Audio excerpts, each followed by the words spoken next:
Hi everybody, I'm just going to talk you through the final step in our LEGO project at the beginning of Experience Design by talking about what you do with the files that the first two videos help you generate.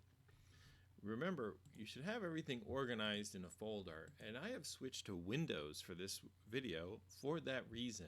I did the first bits of LEGO Studio and LEGO Parts Designer in Macintosh, on a Macintosh computer, and then I switched to Windows because why not? It doesn't really make any difference. And so the first thing I did is, if you look in Windows up here, it's telling me, now right now it's in OneDrive, which I actually hate. This is essentially Windows making the same mistake that Mac is doing by trying to get you to save things in the cloud so you don't really know where everything is. But anyway, I'm in a folder called Experience Design and another folder called LEGO Project. And what I have in there is a high resolution. If I double click on it, there is a high resolution version of my LEGO set. And I also have this zip file. You can see it actually says zip folder on Macintosh or anything. Let's say you want to send someone 50 pictures, right? Like, do you go to each one and attach them one at a time? Of course not. You shift click two things or three things or 100 things, and you right click on it and you say compress. Okay, it's the exact same thing on Mac, and what that does is it turns it into a zip file. You should know what a zip file is and know how to make one as well as unzip one. When I double click on it on Windows, it's a little different. It just shows me what's inside of it. You can see I made that zip file on Mac, and I'm going to go in there and, oh, look at this, all of that stuff that I made, and I'm actually going to take it out of the zip file and put it into my LEGO projects directory. So now I have all the parts there. This DAE file I don't want, but the reason I made the DAE file, if you remember, is because I wanted this texture file, this PNG file. So the DAE file actually could pitch if I wanted to. Okay, but I needed that texture, and you're going to see why, because what we're going to do now is switch over. So I have done the first two videos. I've brought over my OBJ file, my MTL file, any image textures I need, as well as a high resolution version of my set that was rendered in LEGO Studio. Okay, so those parts have all been moved over now to this computer. It could be on Mac too, I'm just doing it on Windows. All right, and then when you're going to start Photoshop up, okay, the first thing you're going to do is let's make the box art because that's the easiest one. You'll have 5 to choose from. Here's Lego City. This is a silly one that I made myself, but as you can see, what I did is I actually, I'm kind of taking the parts and turning them on and off, is I actually recreated a Lego box. That's the original. This is my creation. You can see there are differences. Okay, so I made a reasonable facsimile of a Lego box. But if you've taken the 100 level class, the prereq, you should be able to open up a PSD file like this and look to the right. And you're going to see all of those layers are just sitting there. And you're going to have to be able to navigate those layers, understand what it is, and like, for example, I'm going to look, there it is, SUV with kayaks. That is where your render will go if you do a Lego City set. You can do a Lego Star Wars set. Your render will go here where it says example render. I'm just turning that layer off. I'd put my own one in there, copy and paste it in there. I don't really need to show you how to do that. You should be able to do it yourself. Okay, here is Lego Ideas and Lego Architecture. I just want to make sure you understand that the Lego Ideas, as you can see there, is the same as Lego Architecture. And again, you're going to look through this PSD file and go, oh, okay, that's where the reference is. And remember, with the Move tool, you can always take the Move tool as long as it's set to automatically select the layer. You can click on it and it will show you where the thing you want to replace is. Like if I want to change those words, I click on those words and it shows me where it is. This will not be the same. I actually made this as if I worked at LEGO. So therefore, this doesn't say Museum of the Earth. That says title text. The two subtexts, right? Subtext 1, subtext 2. Okay? You have a LEGO Friends option. Okay? Each one of these, by the way, just to talk about it, the LEGO Ideas does not. I put in multiple backgrounds for each one, so you can try to pick one that makes sense. I also would suggest looking for your own background. That's something else you could do. Okay, And so we have Lego Friends, and then lastly we have the traditional Lego template. This is more for like retro stuff, like you maybe want to do a set that came out 20-30 years ago, but I also recreated essentially a facsimile of the traditional yellow Lego box. So you have 5 to choose from. If you want to do Lego Batman or something, Lego Jurassic Park that I haven't done, that's up to you. Okay, but then what you're going to do is, like for example in this one, if I wanted this one, I am going to open up that render. Okay, so I open up on my computer. I could also save it in the cloud. That's for you to navigate. Okay, but under Documents, I made a folder Experience Design, Lego Project, and then there is my high resolution render. I say select all, edit, copy. You should pretty much know how to do this. Whoops.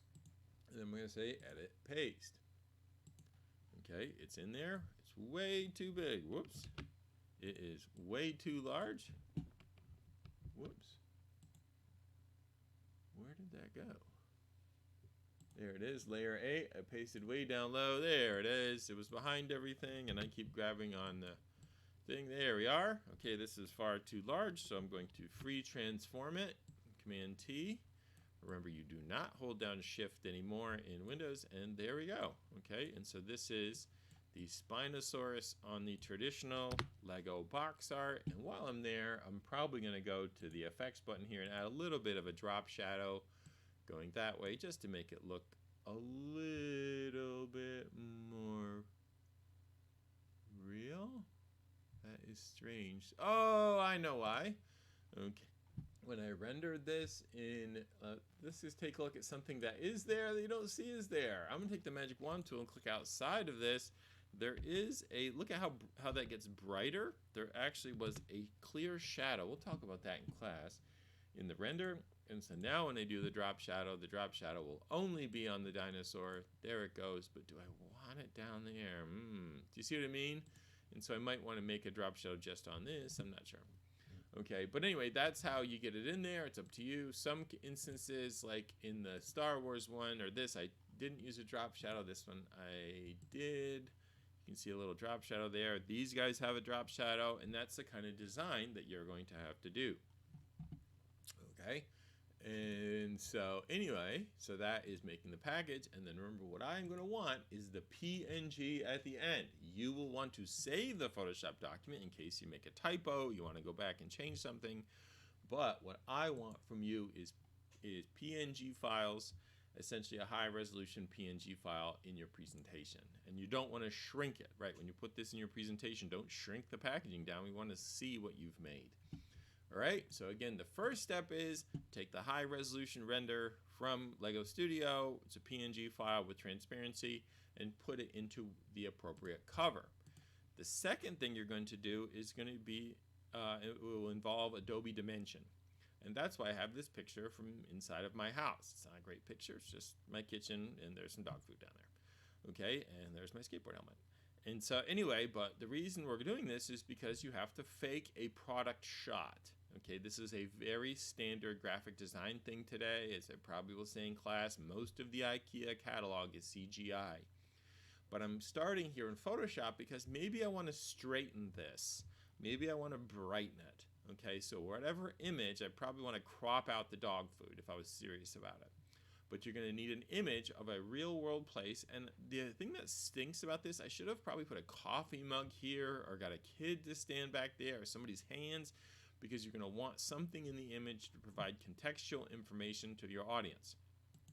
Here is our result. Okay, that is a rendered result. It looks like a photograph if I were to zoom in there, and I'm going to show you how I made this. But let's go back to design. As you can see, there is our set. I can, oops, not rotate it. I want to move it around our table. As you can see, when I take this thing, I can actually slide it around as if it is on my table. There, that way. There's this way. You see, it sits there as if it is there. Well, how did I do that? Well, that's what I'm showing you now. File new. Don't save. Thank you. Okay. First thing you're going to want to do is bring in the OBJ file. Okay, I like to do that first. Lego project. There it is. I actually called it Museum of the Earth Dimension. And I bring it in. Okay, it is going to be very large. Okay, that's the first thing you should understand. Look at it. It's massively big. Okay, and so what I'm going to do is I'm going to click on it, and I'm going to go to the Move tool, and I'm going to switch over to the Scale tool. And when I click on it with the Scale tool, I get the little scale icon here. Okay, you can also size it manually on the side if you wanted to. I'm going to click on it, and then I'm going to hold down Shift, and I'm just going to make it smaller, quite a bit smaller. Okay. But when you make it smaller, it might move off the sides. You might have to go back and forth again. I'm going to go back and forth between the Move tool. And here's the thing about Dimension. When you click on things, I like that it's like, it seems to cooperate better if you click on the arrowhead first, then you move it. So I click like this direction, then move. Right? Many other programs, it's just a click and drag. And if you click in the center, that does the entire scale at once. Alright, I don't know why it just reset it apparently when I did that. I don't know, every time it seems like, I don't know. And what stinks is, this is where Adobe is having problems, where essentially they're not consistent now. Because we have like different buttons. Like in this one, you're going to hold down Shift essentially to scale things. But point is, I move this thing over here. Okay, I'm going to hold down Shift and move my camera upwards, and if it's on the white, that means it's on the ground. You see what I mean? That's it saying, okay, I am located on the ground now, and I can rotate around it. It's the right size, or maybe it's too big. I don't know. Here's the next thing I'm going to do. I'm going to go File, Import, and I'm going to import that image as the background. And so I called it Plane Counter. And when you import it, it just slaps it back there, but you notice it doesn't really match or anything like that, okay? And so, but see this grid line on the ground? I go Match Image after I do this, and I hit OK, and then it matches the lighting and the perspective to the image. It's actually quite stunning, okay? And so now this thing is sitting on a counter. But as you can see, slide back and forth, it looks appropriate, the lighting is appropriate, there's overhead lighting. Okay, the only thing that's missing is the Museum of the Earth logo's not on there. Oh no, that's okay, because I brought it over. That is why we exported the DAE file. Okay, and so I have the Museum of the Earth logo on here. I hope. Did I bring that over? Oh, you dinkus. Let's see. There is the texture. So I can take that and just drag it on in Dimension. You can see there it is. I can rotate it around, scale it, all those kinds of things. Okay, and so now here's my point to you. If the texture doesn't cooperate, remember that we only really care about the render here. Okay, and so I'm going to put that like this. Okay, I make sure I can see the... Oh, I shouldn't have moved the camera. Okay, I'm going to scale the whole thing down a little bit so we can see the whole thing. We want to make sure we can see the whole set. Something like that. See the sticker, that's pretty good. And now it's time to render it. Okay, and so if I click on the render tab right here, it's gonna, know this is strange, but this is this whole project is like the weird things about 3D, kind of, we'll see them all. Right, well, I don't see a render here, well, because rendering takes such a long time, right? So it actually says, well, where do you want this to go? And so I'm going to say, yeah, we'll put it in that directory right there. So I select that folder. What is it going to be called? I'll call it example render. And then I click, notice the size, okay, render, and then it's going to go through and render it. Now this PC I'm using is actually quite powerful, so it should be fairly quick. On your Macintosh, it's probably going to take a little bit longer. Okay, as you can see, there's a little bar down here. So you might think like, and this is where don't let it trick you. You're looking at that going, oh, it's done rendering now. That's pretty cool. No, it's not done rendering. Okay, and so now it's done rendering. I'm pretty sure it took 19 seconds. On a high-end gaming PC, it can take 5 minutes or more. So now if I look in there, in Experience Design, where is it?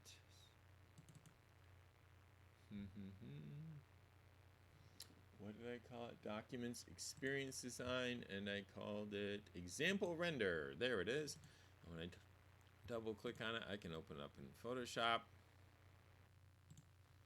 Okay, there it is. Now, if I zoom in here, I also want to show you what we got, though. Yeah, it's a cool picture of it sitting on the counter. The shadows and everything are all done for us. That's pretty handy. But let's just double check what we have here. Notice that we have the background. It's got that as a separate entity, right? And so, like, if I wanted to highlight this, like maybe I am doing a catalog. Well, I could, the nice thing is that since this is in layers, I can go, oh, you know, actually I want to have a circle like this that's in between the thing. You see what I mean? Or whatever. It allows you to, you don't do it for this class, but I want you to think about yourself as a professional. Like, oh, I have this new product. I don't even have it in my hands yet, but I need product shots. Well, you can get product shots, and then those product shots will be rendered as PSD layers, allowing you more design flexibility. It's not like I'm just done with this. Okay, but again, remember what I want from Dimension is the PNG file, not the PSD file. Okay, you want a PSD, but you're going to need to open it and save it as a PNG file before you turn it in with your presentation.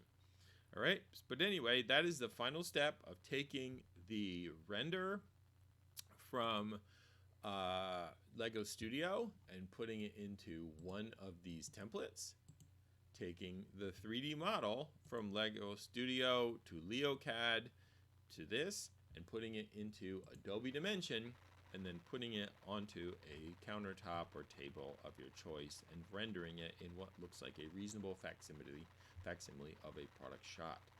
Okay, but again, I don't want the 3D models. What I want are the renders. It's a visualization class, and so make sure you're putting these in at good quality in the presentation that highlights your product. Good luck, and let me know if you have any other problems.